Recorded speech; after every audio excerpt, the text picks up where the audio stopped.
नमस्कार बच्चों, स्वागत है आप सभी के आपके अपने YouTube चैनल पे। चलिए बच्चों, आज हम वाष्प दाब का आपेक्षिक अवनमन पढ़ेंगे, यानी रिलेटिव लोअरिंग, है ना।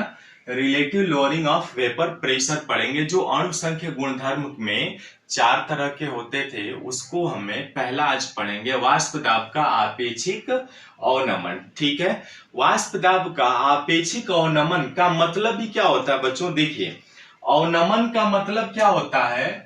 ये जो है ना अवनमन, ये अवनमन का मतलब ही होता है कमी, है ना। Relative lowering of vapour pressure.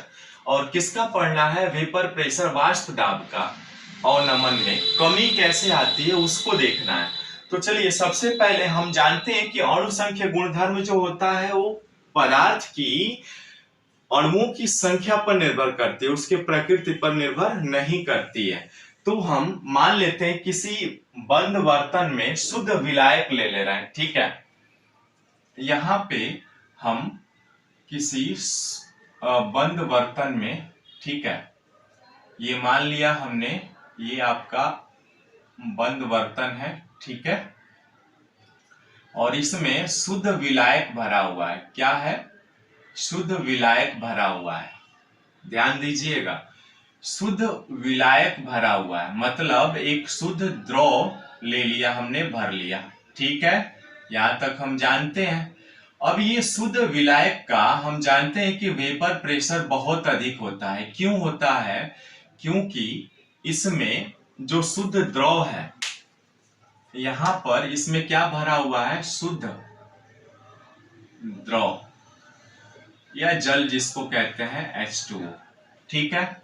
अब देखिए, ये जब शुद्ध द्रव बंद बर्तन में भरे हुए हैं तो ये क्या होते हैं, इनके सतह पे जो है, ये जो आपका सतह है यहां से यहां तक, इसके सतह पे किसके? विलायक के अणु उपस्थित होंगे। विलायक, इसी को शुद्ध द्रव या विलायक कह लीजिए, ठीक है। इसी विलायक कहते हैं हम इसे, शुद्ध द्रव यानी विलायक, शुद्ध विलायक कह सकते हैं इसको, ठीक है। अब इस शुद्ध विलायक के जो अणु है, ये क्या करेंगे? ये वेपर प्रेशर बनाएंगे, है ना। यानी एक साम्यावस्था में क्या करेंगे? उड़ करके ये जाएंगे और फिर से ये साम्यावस्था में आकर के ये दाब भी लगाएंगे, ठीक है। साम्यावस्था में ये वेपर प्रेशर लगाएंगे। अब देखिएगा बच्चों, यहां पे जब ये वाष्पशील है, चूंकि ये वाष्पशील है द्रव, तो ये क्या है? उड़ेंगे और उड़ करके फिर क्या करेंगे? इसके द्रव की सतह पर, अणुओं पर वेपर प्रेशर लगाएंगे, ठीक है। तो चूंकि ये शुद्ध द्रव है यानी शुद्ध विलायक, तो इसका हम मान लेते हैं कि जो इसका दाब लगा रहे हैं, ये इसका P1 नॉट है। क्या मान लिया हमने? P1 not. P1 नॉट क्या है? शुद्ध विलायक का वेपर प्रेशर है, ठीक है।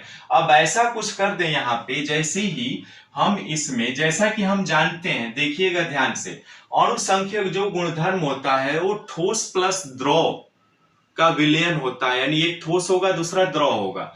ठीक वैसे ही यहां पर भी हम क्या करते हैं, एक बंद बर्तन में शुद्ध द्रव यानी शुद्ध विलायक H2O भर लिया, जिसमें ये इसके अणु उड़ेंगे और साम्यावस्था में आकर के वेपर प्रेशर डालेंगे इसके सतह पर, ठीक है।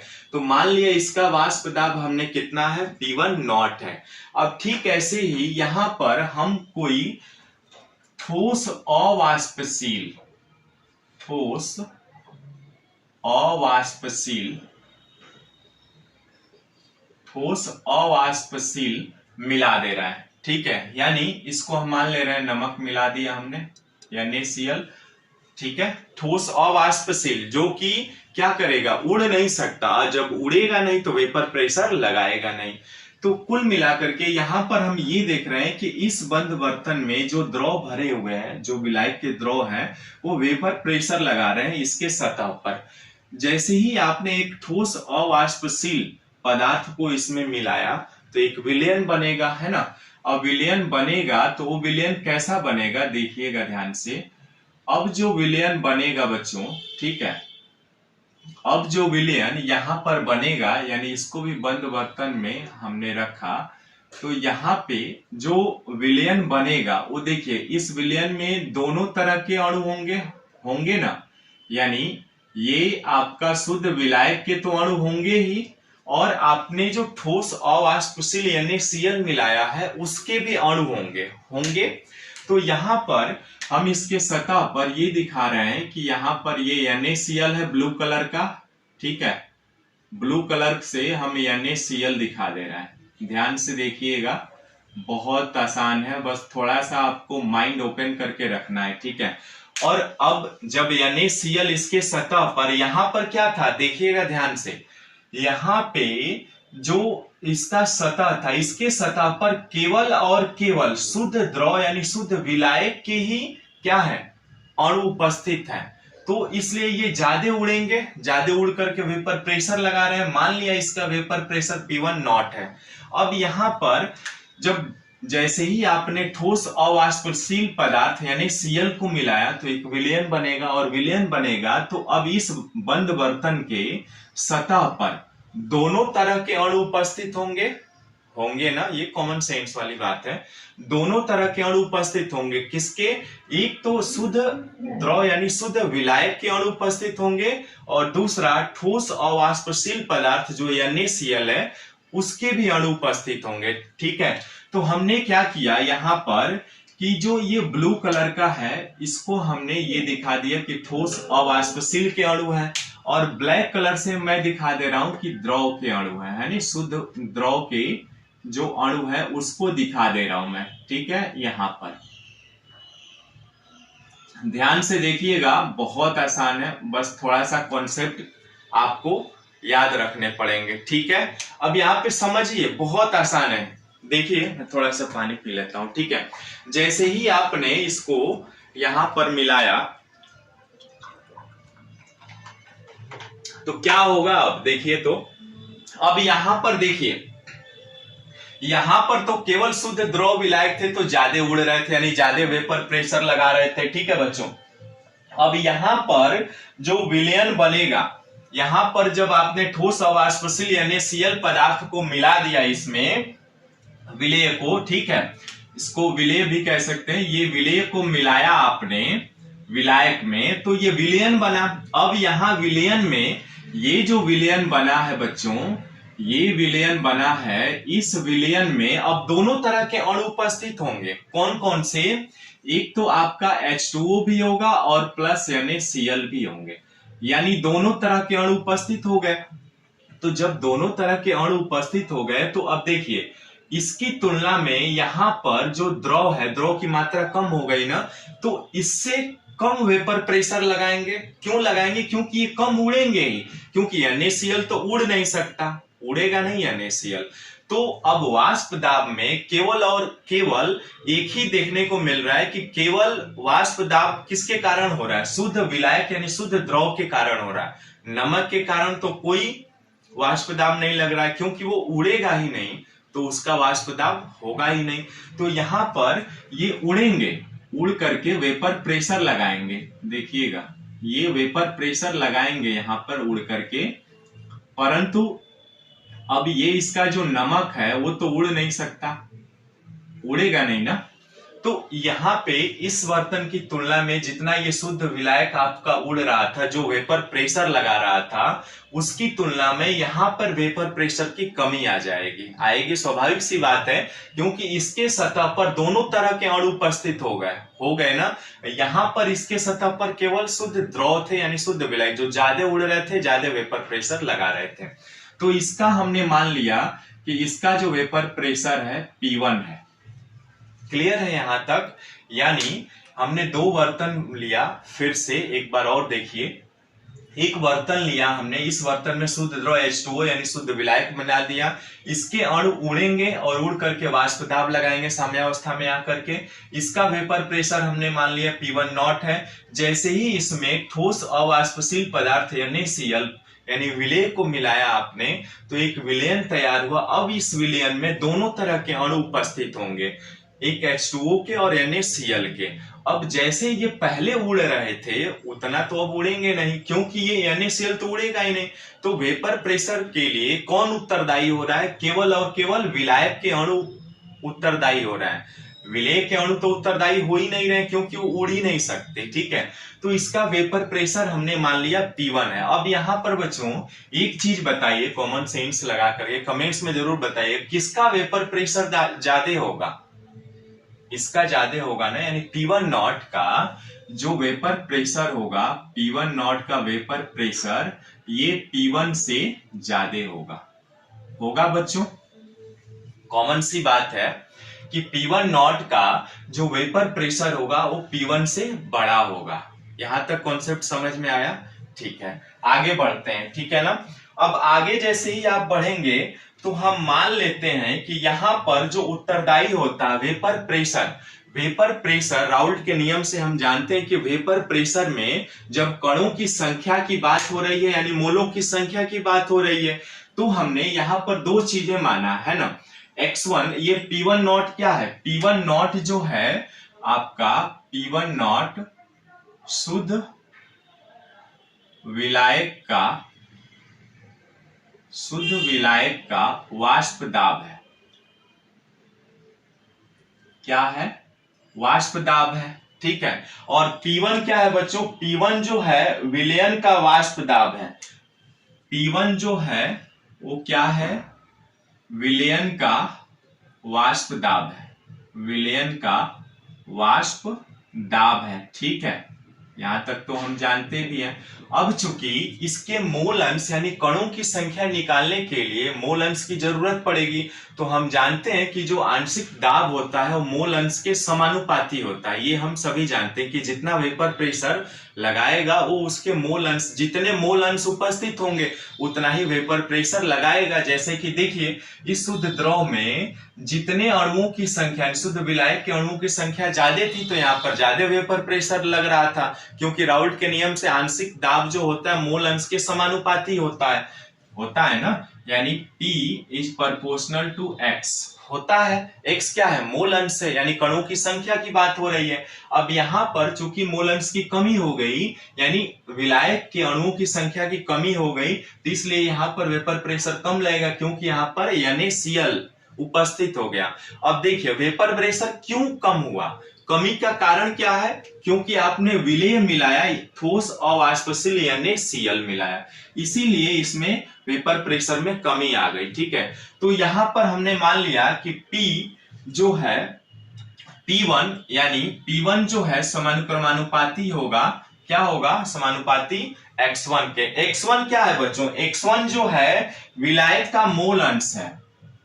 यहां पर लिख लीजिएगा, चूंकि X1 जो है विलायक का मोल अंश है, विलायक का मोल अंश, ये ध्यान रखिएगा। बहुत सारी चीजें, विलायक का मोल अंश यानी X1 माना, तो यहां पर विलेय का मोल अंश X2 मान सकते हैं, है ना।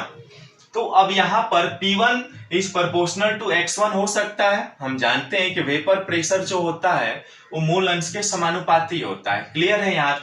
यहां तक आसान है ना? सारी चीजें समझ में आ रही हैं? ओके, कमेंट्स करके जरूर बताइएगा बच्चों, ठीक है। अब यहाँ पर हम जानते हैं कि जैसे ही ये सर्वविदित है, आप लोग भी जानते हैं, इस समानुपाती का चिन्ह हटाएंगे तो P1 बराबर कोई नियतांक लेंगे X1, वो नियतांक हमने मान लिया P1 नॉट है। क्या लिया हमने? P1 नॉट है।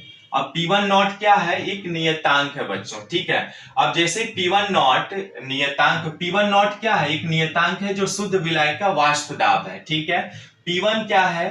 विलयन का वाष्प दाब है। X1 क्या है? विलायक का मोल अंश है, ठीक है। ये सारी चीजें क्लियर होनी चाहिए, देखिएगा ध्यान से अब इसको। अब यहाँ पर चूंकि हम जानते हैं, पहले पढ़ भी चुके हैं आप लोग, और हमने भी क्लास लिया हुआ है, प्रीवियस क्लासेस जाकर के देखिएगा यदि नहीं देखा है आपने तो। यदि किसी विलयन में दो घटक मौजूद हैं तो उन घटकों के मोल अंश का योगफल कितना है बच्चों? एक होता है ना।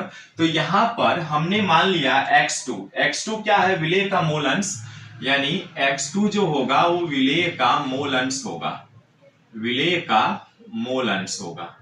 अब चूंकि हम जानते हैं कि यहां पर चूंकि X1 प्लस X2 बराबर 1 होता है, यदि किसी विलयन में दो घटक मौजूद हैं तो उन घटकों का योगफल जो होता है वो 1 के बराबर होता है। अब यहां से हम x1 का मान निकाल लेते हैं 1 माइनस x2, ठीक है, और 1 माइनस x2 इसमें रख दे रहे हैं, तो रखेंगे तो क्या होगा P1 is equal to P1 not x1 की जगह 1 माइनस x2 मल्टीप्लाई करा दीजिए, तो P1 इज इक्वल टू गुणा कराएंगे 1 में तो P1 naught minus P1 naught x2।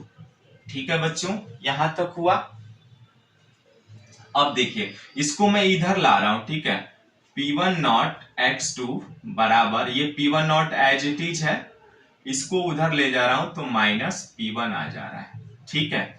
या इसी चीज को हम दूसरे शब्दों में लिख सकते हैं, कैसे, देखिए यहां पर हम लिख सकते हैं कि P1 नॉट माइनस P1 बराबर P1 नॉट x2। अब देखिएगा ध्यान से, यहां पर जो चीजें हैं, अब ये P1 नॉट क्या है, P1 नॉट इसका वेपर प्रेशर है, कम में से छोटे वाले को घटाएंगे ना, तो यही क्या होगा, आपका जो है अवनमन हो रहा है, यानी कमी को बता रहा है। P1 naught minus P1 is equal to P1 naught x2 हो जाएगा, ठीक है। अब यहां पर ये P1 नॉट माइनस P1 क्या है, यही तो कहलाता है कि वाष्प दाब में जो अवनमन, आपेक्षिक अवनमन जो हो रहा है वो ये है P1 नॉट माइनस P1, है ना। ये अवनमन हो रहा है किस में, वेपर प्रेशर में। अवनमन माने कमी, तो इस कमी को हम लोग ये व्यंजक प्राप्त कर रहे हैं वाष्प दाब का आपेक्षिक अवनमन का, ठीक है। यहां तक लिख लिया आपने, इसका स्क्रीनशॉट लीजिए, थोड़ा जगह कम पड़ रहा है, आगे डेराइव करें इस फार्मूला को, बहुत इंपॉर्टेंट है फार्मूला ये, ठीक है। यहां तक लिख लिया आपने। अब जैसे ही यहां तक लिख लिया आपने, अब इसके आगे क्या होगा देखिएगा ध्यान से, P1 बराबर इतना आ गया ना, P1 naught minus P1 is equal to P1 x2, यानी ये जो है यहां पर ये P1 और P1 नॉट क्या है, इसको मैं मिटा रहा हूं, ठीक है, इसको हटा रहा हूं, देखिएगा ध्यान से, ये लिख लीजिएगा। अब यहां पर ये जो P1 नॉट माइनस P1 है, ये क्या है, वाष्प दाब में कमी है ना। यानी यहां पर हम ये लिख सकते हैं कि चूंकि P1 नॉट माइनस P1 है ना, इसको हम लिख सकते हैं डेल्टा P, क्योंकि वाष्प दाब में परिवर्तन हो रहा है, माइनस हो रहा है, और डेल्टा P क्या है, ये वाष्प दाब में कमी को प्रदर्शित करता है, वाष्प दाब में कमी, वाष्प दाब में कमी को प्रदर्शित कर रहा है, ठीक है बच्चों, ये हो गया। अब यहां पर जैसे ही डेल्टा P रखेंगे तो डेल्टा P, यहां पे मैं एक लाइन इसको लिख रहा हूं, ठीक है, P1 naught minus P1 is equal to P1 naught x2, या इतने की जगह हम लिख सकते हैं डेल्टा P बराबर P1 नॉट x2, ठीक है, यहां तक हम लिख सकते हैं। अब यहां पर जैसे ही देखिए, यहां पर जब आपने ये चीज ध्यान दीजिएगा, एक चीज यहां पर ध्यान देने वाली है कि वाष्प दाब में कमी क्यों आ रही है। कमी इसलिए आ रही है कि देखिए ये जो कमी है डेल्टा P या x2 के समानुपाती होगा। यहां से हम चूंकि we know that कि delta P is proportional to x2, क्योंकि यदि ये P1 नॉट एक नियतांक सपोज कर लेते हैं तो क्या होगा, कांस्टेंट मान लेते हैं यदि, तो यहां से भी स्पष्ट हो रहा है, देखिएगा ध्यान से, यहां से स्पष्ट हो रहा है कि डेल्टा P क्या है, डेल्टा P ही तो है ये वाष्प दाब में कमी, यानी P1 naught minus P1 is proportional to x2 हो सकता है। क्योंकि वाष्प दाब में कमी क्यों हो रहा है, क्योंकि x2 बढ़ेगा, x2 यदि बढ़ेगा, आप जानते हैं कि x2 बढ़ाएंगे आप, इंक्रीज करोगे तो ये भी इसके वाष्प दाब में कमी आएगी। क्यों आएगी, क्योंकि x2 क्या है, विलेय है, और विलेय क्या है, ठोस अवाष्पशील यानी Cl है। तो जितना हम आप नमक मिलाओगे उतना ही वाष्प दाब में कमी आएगी, क्योंकि ये सर्वविदित है, हम सभी जानते हैं कि यदि किसी शुद्ध विलायक में आप नमक डालोगे तो क्या होता है, उसके वेपर प्रेशर में कमी आती है, ये हम जानते भी हैं। और इसका सबसे अच्छा उदाहरण जानते हैं क्या है, आप रोज खाना बनाते हैं ना, मम्मी या बहन आपकी जो भी खाना बनाते हैं तो देखते होंगे उसमें नमक डाला जाता है सब्जी में। क्यों डाला जाता है, क्योंकि जो पानी है ना वो 100 डिग्री सेंटीग्रेड पर बॉयल करेगा, और यदि वो पानी वो बॉयल होगा तो सारी एनर्जी क्या होगा, वो पानी ही ले लेगा। आलू की सब्जी या परवल की सब्जी में तो एनर्जी मिलेगी नहीं, इसीलिए नमक डाला जाता है ताकि जो पानी का जो बॉइलिंग पॉइंट है 100 डिग्री सेंटीग्रेड वो बढ़ करके कुछ आगे हो जाए, 110 हो जाए, 105 हो जाए या 106 हो जाए, ताकि कुछ समय मिल जाएगा, और कुछ समय मिलेगा तो वो एनर्जी पानी न ले जाए, वो एनर्जी सब्जी को मिले ताकि जल्दी सब्जी बॉयल हो जाए। ठीक है, यही कारण है बच्चों। तो यहां से भी स्पष्ट है कि P1 नॉट माइनस P1 जो है वो कब होगा, कमी कब ज्यादा होगा, जब आप जितना ठोस अवाष्पशील NaCl विलय मिलाएंगे उतनी ज्यादा कमी आएगी वेपर प्रेशर में। ठीक है, समझ में आया? ओके, फील करिए बच्चों, फील करके पढ़ते रहिए, आराम से पढ़िए, कोई दिक्कत नहीं है। ठीक है, अब चूंकि यहां पर हम जानते हैं इस इक्वेशन से हम करेंगे, तो चूंकि डेल्टा P बराबर P1 नॉट x2 है, तो इसको हम कहते हैं डेल्टा P या P1 नॉट बराबर x2।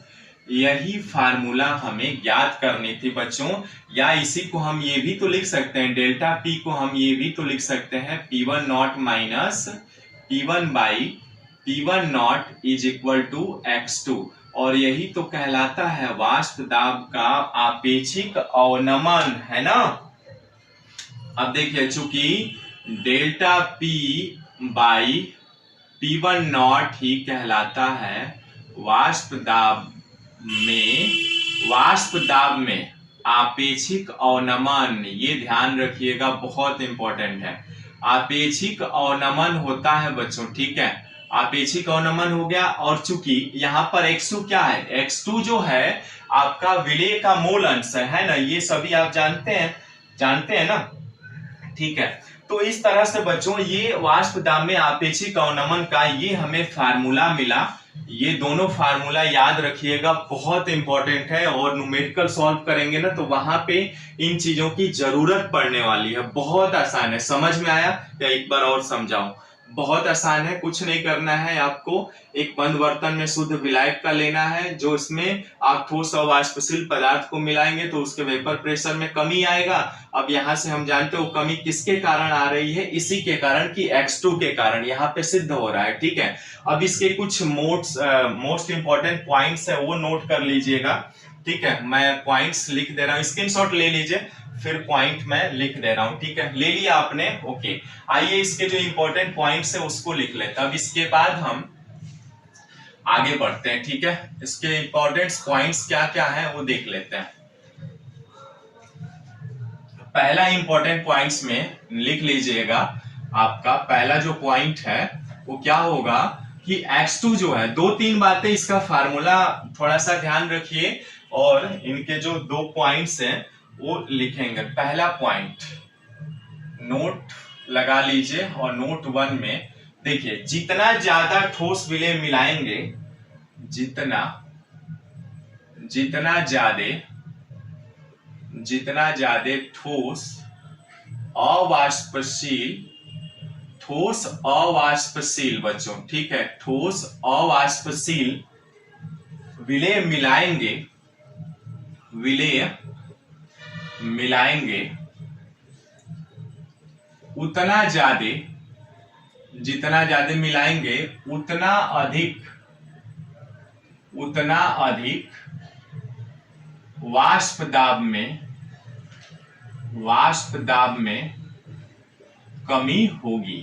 ठीक है, ये लिख लीजिएगा, और ये फार्मूला से हम लोग जानते भी हैं, क्योंकि चूंकि अभी आपने देखा delta P is proportional to x2।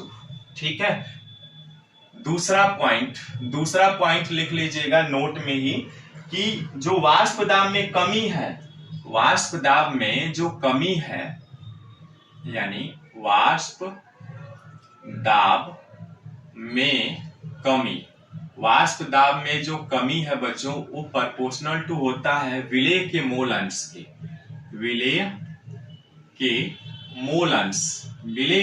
अंश के आपके अनुक्रमानुपाती होता है। ठीक है बच्चों, ये हो गया, यानी वाष्प दाब में कमी डेल्टा P, और ये अभी x2। ठीक है, प्रोपोर्शनल टू। थर्ड पॉइंट क्या है कि जो विलयन का वाष्प दाब होता है, विलयन का वाष्प दाब, विलयन का वाष्प दाब क्या होगा, जो पी टोटल होगा बच्चों, है ना, पी टोटल जो होता है वो क्या होता है बच्चों, विलयन का वाष्प दाब विलायक का आंशिक वाष्प दाब, विलयन का जो टोटल वाष्प दाब होगा बच्चों वो विलायक का आंशिक वाष्प दाब, विलायक का आंशिक वाष्प दाब, ठीक है। विलायक का जो आंशिक वाष्प दाब होगा, यानी इसको P1 से अनुक्रमानुपाती होता है विलेय के मोल अंश के, है ना, विलेय के मोल अंश, ठीक है बच्चों, आसानी से देखिएगा, बहुत इंपॉर्टेंट है, ठीक है। तो इस तरह से बच्चों हमने अपना वाष्प दाब का आपेक्षिक अवनमन का जो हमारा पहला अणुसंख्य गुणधर्म था उसको हमने सीख लिया है। और फार्मूला याद रखिएगा, न्यूमेरिकल्स भी हल करने हैं हम लोगों को, ठीक है, न्यूमेरिकल्स हल करेंगे और ये इनके कुछ पॉइंट्स थे जो इंपॉर्टेंट है, आप ध्यान रख सकते हैं, ठीक है। आशा करता हूं समझ में आया होगा, कमेंट्स में जरूर बताइएगा और चैनल पे नए हैं तो प्लीज चैनल को सब्सक्राइब, लाइक और शेयर करिएगा। मिलता है फिर नेक्स्ट वीडियो में, नमस्कार।